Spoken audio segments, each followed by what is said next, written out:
On December 16th, 1773, a group of colonists from Massachusetts boarded 3 ships in the Boston harbor and dumped 342 boxes of tea into the cold Atlantic waters. This was all in protest of the Townshend Acts. The Boston Tea Party was an act of rebellion against taxation without representation, and a variety of different acts. This act of rebellion by the Sons of Liberty was in order to get the British to take the taxation off the tea shipped to ports in Boston, and to get people to fight for their freedom. The British wanted power and money, so they started to put taxes on everything. They first started with things like the Stamp Act, then the Quartering Act, followed by the Tea Act, and finally the Townshend Acts. The Stamp Act was an act issued by the British when the British placed a stamp on every printed material in the U.S. It was especially bad for people that used paper on a daily basis, such as lawyers and newspaper printers. To make matters worse, the colonists had to pay for every stamp that was placed on paper. The taxation angered the colonists, so they all got together in the Stamp Act Congress. The Congress got together and then began to boycott British merchandise. The meeting that took place was the first time that all of the colonies had acted together. The Quartering Act was an act that was placed by the British in 1765 that declared all the colonists were required to give housing, food, and any other necessities to any British soldier that was in need. The Tea Act was an act authorized by the British in 1773 that gave the colonists tea for less than what the smugglers charged, even with the taxes placed on them. This was seen as intolerable by the smugglers and colonists, and helped to ignite the fire that was the Boston Tea Party and the American Revolution.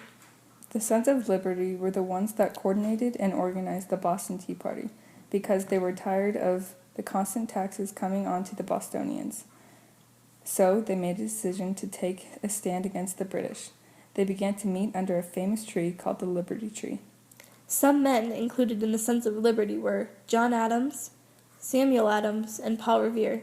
These men were the main leaders and planners of the Boston Tea Party. The Liberty Tree was a meeting place for the Sons of Liberty to meet and discuss current problems, then work together to try and figure out an action plan. When the news spread about Parliament's Tea Act, many colonists and smugglers were outraged.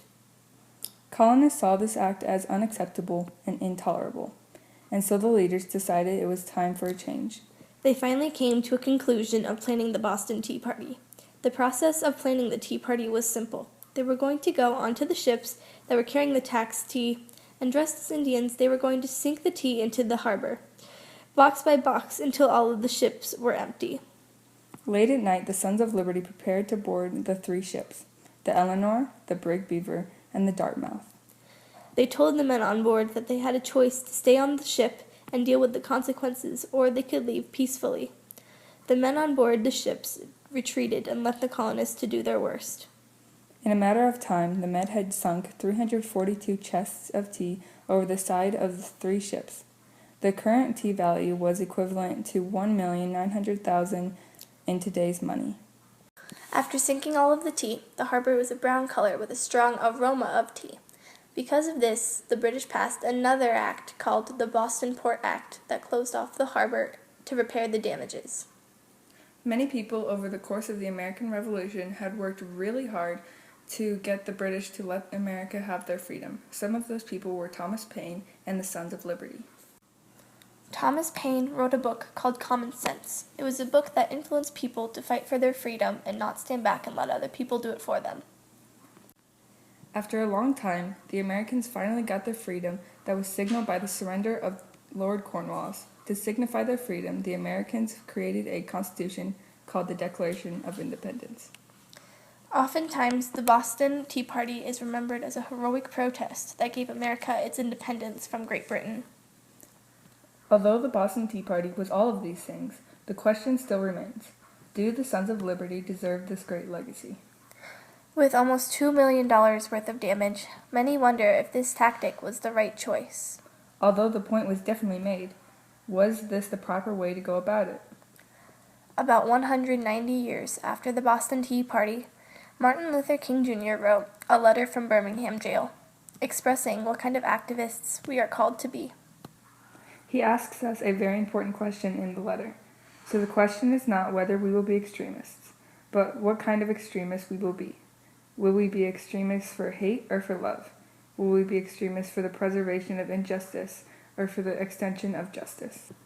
Martin Luther King Jr. influenced the world to be extremists for what they believe in, but not use damaging violence to protest.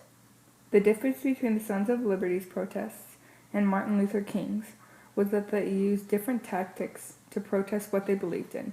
The Sons of Liberty used violent and damaging tactics, whereas Mr. King strongly believed in peaceful protests. Mr. King's peaceful protest is what people today would agree upon. A lot of people today believe that you can protest in what you want, but you must do it in a civil, peaceful fashion.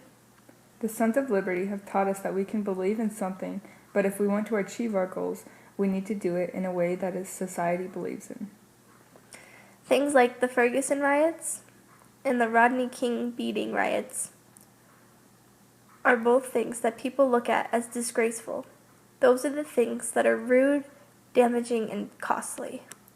We have learned from past mistakes, and now, because of Martin Luther King Jr., we realize that we are fully able to be extremists for a cause, but we must do it out of love, or else it would end with destruction. The Sons of Liberty took a stand in history, but they did it in a way that people wouldn't agree on. Mr. King has taught us that we can still achieve greatness, but there are different ways that we can take a stand in history.